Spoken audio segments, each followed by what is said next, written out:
benar-benar merupakan warisan dan perantau Tiongkok yang kemudian berasimilasi atau memang murni merupakan ciptaan dari Nusantara atau tepatnya di Tanah Teriaja. Mari kita simak penjelasan berikut.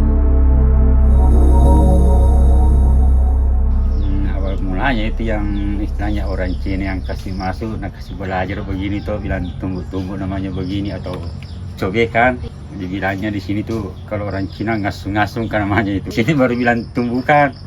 Kalau proses sekarang itu kita pakai gerinda atau mesin gerinda. Jadi kalau dulunya itu masih pakai manual, betel begitu. Ya mudah-mudahan kedepannya ada kelestariannya begitu.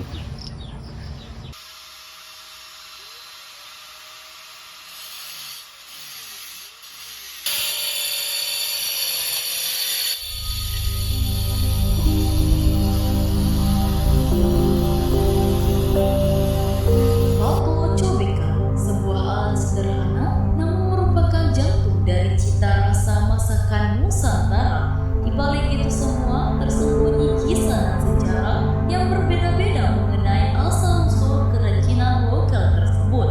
Ada yang berdasarkan sejarah lisan atau ingatan kolektif yang diceritakan turun-temurun, dan ada juga sejarah arkeologis yang berdasarkan artefak. Narasi bahwa cobekan dibawa oleh masyarakat Cina memang sering terdengar di banyak tempat, tidak hanya di Baru. Namun secara arkeologis alat penumbuk batu sudah ada jauh sebelum warga Cina masuk ke daerah Baru. Penelitian ilmiah menyuguhkan gambaran yang jauh lebih tua, yang dimana Baru merupakan daerah dengan lokasi sumber daya batu yang sempurna, batuan ultrabasal yang keras dan tahan lama, terbentuk dari proses geologis jutaan tahun. Sementara itu, arkeologi menegaskan bahwa konsep cobek sebagai alat penghalus makanan sudah ada dan bersifat universal, digunakan oleh manusia prasejarah di Nusantara jauh sebelum masyarakat Cina masuk ke Barat. Keahlian warga lokal dalam menghaluskan bumbu merupakan kebutuhan dasar peradaban. Bahkan mereka sudah memiliki pengetahuan untuk membuat dan menggunakan alat penumbuk dari batu jauh sebelum interaksi dagang yang intensif dengan Cina. Jika demikian, lalu mengapa muncul anggapan bahwa Cina pertama kali membawa kerajinan tersebut?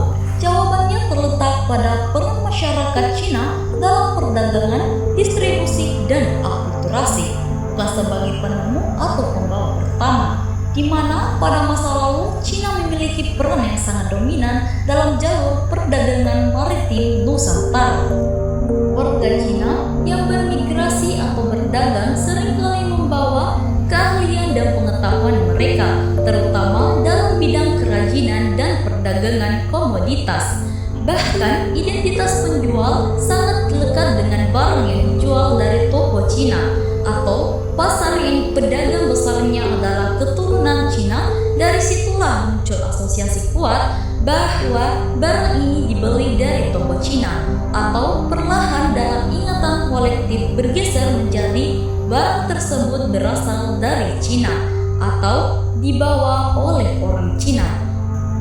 Peran pedagang atau distributor seringkali lebih terlihat di mata publik daripada peran pengrajin desa, sehingga warga desa cenderung lebih mengingat atau mengetahui bahwa kerajinan tersebut dibawa oleh warga Cina, dan cerita ini didukung oleh penamaan lokal salah satu daerah di Baru yang menjadi sentral kerajinan cobek yang dinamakan Kampung Cinai, atau secara harfiah berarti tempat atau kediaman orang Cina. Penamaan ini secara kuat menunjukkan adanya jejak sejarah interaksi dan pemukiman etnis Cina yang berhubungan dengan wilayah tersebut.